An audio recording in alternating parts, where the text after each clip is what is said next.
Muchos juegos online solo tienen un objetivo: exprimir la mayor cantidad de dinero posible a sus fans a través de la retención de jugadores. ¡Sorpresa! Bueno, en realidad es una revelación obvia, pero ¿cómo hacen las compañías para alcanzar esas metas? Usan el matchmaking. En 2019, el jefe de Netflix afirmó que su mayor rival es Fortnite, mientras que Matt Booty dijo en 2025 que Xbox realmente compite contra TikTok y el cine. Ambas declaraciones reflejan una dura verdad. El tiempo libre de las personas es cada vez más escaso. Los desarrolladores harán lo necesario, incluso manipular la experiencia mediante sistemas de emparejamiento como el skill-based matchmaking, para retener las pocas horas de ocio de los jugadores. ¿Estamos en una era oscura o acaso estas medidas son un mal necesario? Te lo contamos todo, pero vamos por partes. El matchmaking como herramienta de retención.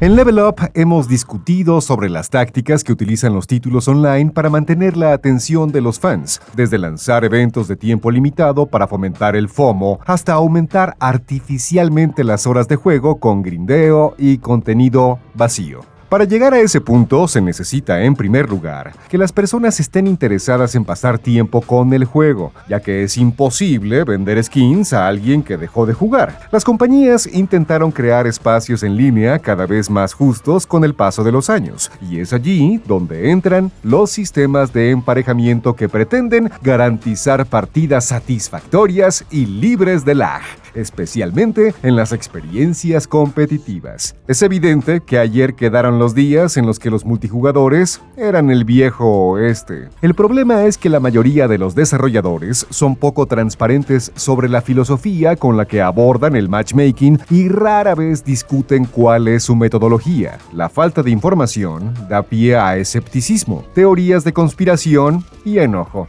En definitiva, es un tema muy complejo en el que no hay villanos ni respuestas absolutas.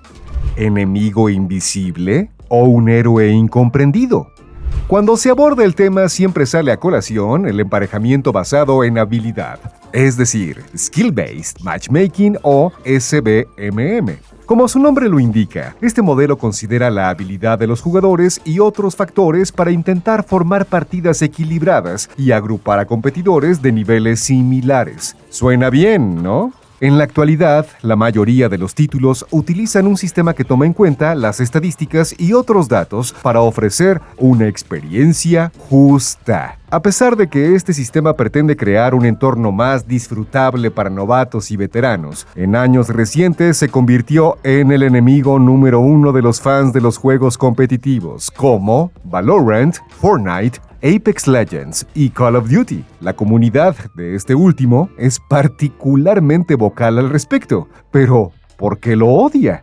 Este modelo genera rechazo porque hace que cada partida sea una experiencia exigente, lo que afecta sobre todo a los jugadores más hábiles. Al llenar las salas con rivales del mismo nivel, se elimina el espacio para la experimentación debido a que los participantes siempre deben competir con total seriedad para ganar. Para muchos, eso es agotador. Max Hoberman, quien se desempeñó como jefe de multijugador en Bungie, señala que este sistema es un fracaso en los juegos modernos porque discrimina a los jugadores de alto nivel al obligarles a esperar mucho tiempo para encontrar partidas. En otra nota, quizás el mayor problema del skill-based matchmaking es que diluye el progreso, debido a que recompensa el buen desempeño con enfrentamientos cada vez más difíciles. El avance se percibe inexistente y se crea una sensación de estancamiento. Visto de esa manera, es fácil ver por qué este polémico sistema de emparejamiento se ganó la apatía de los fanáticos más fieles, quienes también se sienten manipulados y creen que los juegos están en su contra para proteger a los novatos. ¿Pero de verdad es así o será una minoría muy vocal que se apoderó de la narrativa y cree que habla por el pueblo? Ante las críticas recientes de los jugadores a Activision rompió el silencio y a mediados de 2024 publicó un documento de más de 20 páginas en el que profundiza en algunos de los factores que moldean el emparejamiento de Call of Duty. La compañía dice que su sistema es muy complejo, pues considera la diversidad de la playlist, la plataforma, el tipo de control, el estado del chat de voz, el tiempo de juego y muchos otros parámetros. Pero en última instancia, señala que, a diferencia de lo que opinan los haters, la conexión es el factor más crítico en el proceso del matchmaking.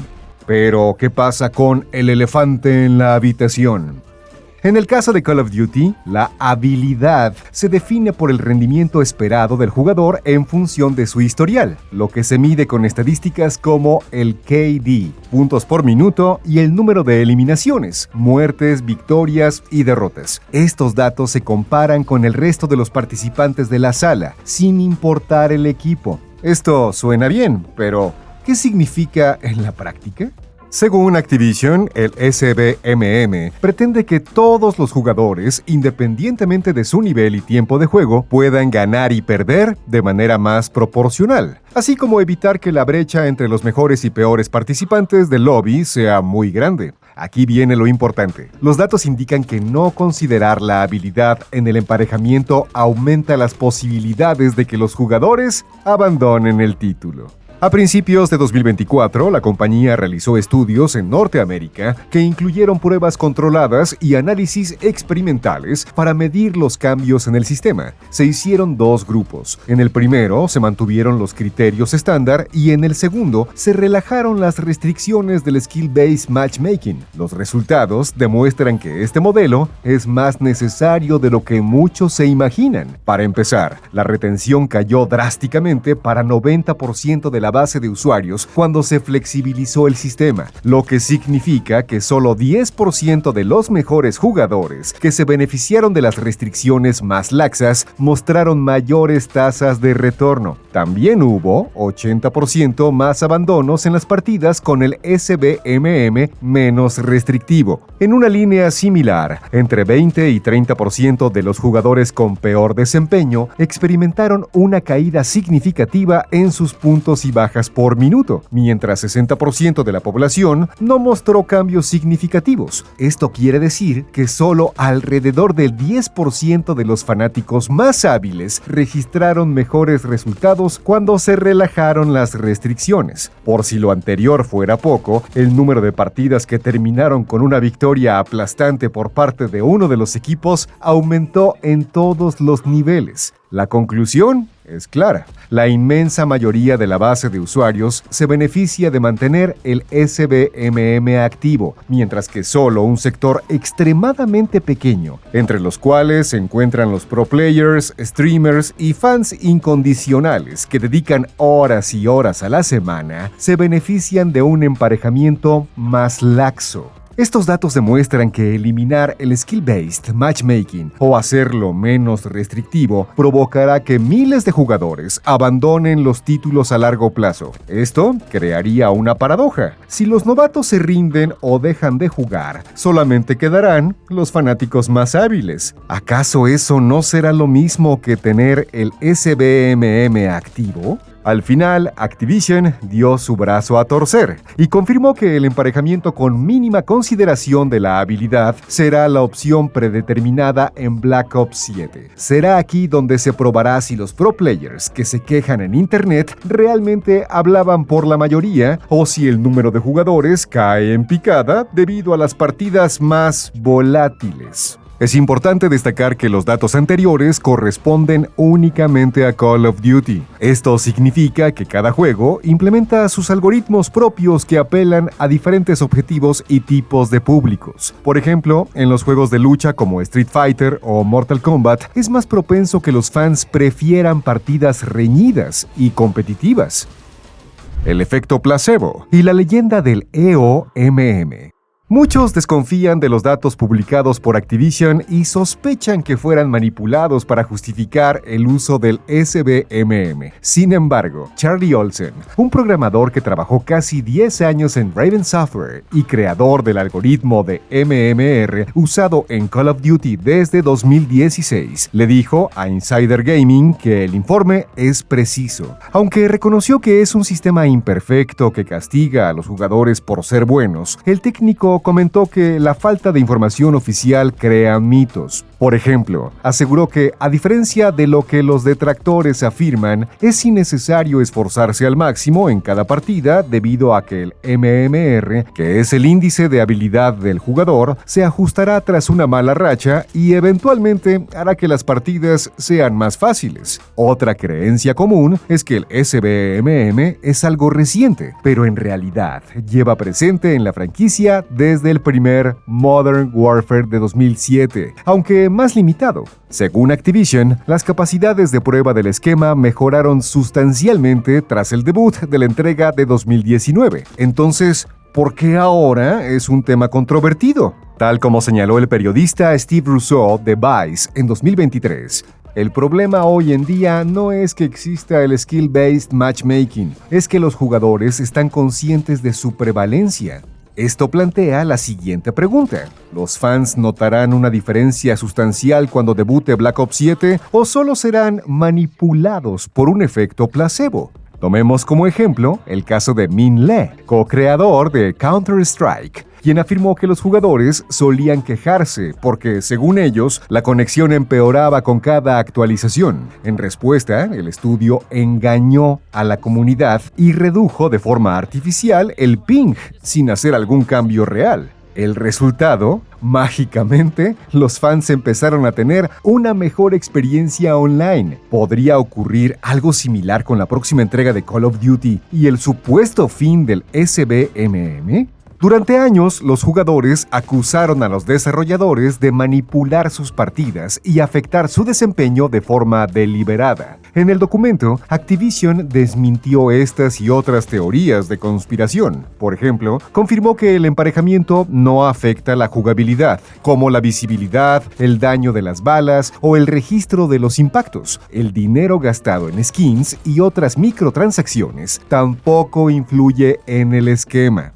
Ese tipo de prácticas se le atribuye comúnmente al Engagement Optimized Matchmaking o EOMM, cuya prioridad es garantizar que las personas permanezcan enganchadas la mayor cantidad de tiempo en el juego, sin importar si participan en partidas justas y equilibradas. Este sistema es casi una leyenda urbana. Aunque los jugadores están convencidos de que Fortnite, Marvel Rivals, Call of Duty, FIFA y más multijugadores lo usan, ninguna compañía ha confirmado abiertamente su implementación. Es fácil ver al skill-based matchmaking como un mal necesario, pero la situación es más turbulenta con el EOMM. Este esquema, según un estudio realizado por la Universidad de California, considera la relación de victorias y derrotas, el desempeño y otros factores para crear un entorno perfecto para evitar que los usuarios abandonen el juego, desde hacer que un jugador se enfrente a un equipo malo para aumentar sus posibilidades de ganar, hasta colocar a un pro player en un grupo deficiente para cortar su racha positiva.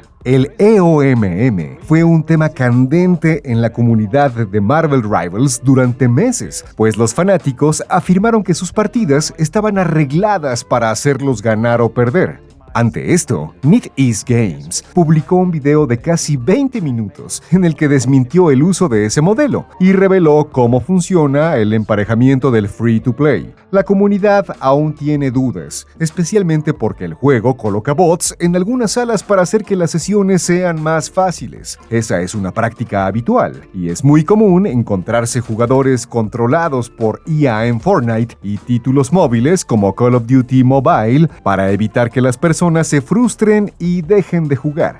Y sí, es entendible que algunos consideren esas prácticas como un tipo de manipulación. Recordemos que las compañías quieren que los fanáticos pasen más tiempo con sus proyectos y gasten dinero en ellos. En 2017, Activision patentó un sistema de matchmaking que pretende impulsar la venta de micropagos al emparejar novatos con expertos que tengan artículos premium con el fin de asociar el nivel de habilidad con la compra de contenido. Un desarrollador de Destiny 2 negó en aquel momento que dicho modelo estuviera en funcionamiento, pero los jugadores aún son escépticos.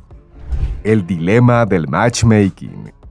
¿Habrá un emparejamiento que complazca tanto a casuales como a veteranos? Es muy difícil, pues algunos jugadores quieren una experiencia amistosa y reñida, mientras que otros desean aplastar a sus oponentes. Las compañías intentan equilibrar ambos mundos con algoritmos cada vez más sofisticados, pero al final, estos esfuerzos resultan inútiles porque es imposible ofrecer un sistema perfecto que satisfaga a ambos. En última instancia, y para bien o para mal, el SBMM y cualquier otro tipo de modelo son herramientas que están diseñadas para evitar frustraciones y hacer que gastemos nuestro recurso más valioso, el tiempo. Pero basta de nosotros. ¿Qué opinas del skill-based matchmaking? ¿Crees que las compañías nos manipulan? Dinos en los comentarios y sigue aquí en Level Up.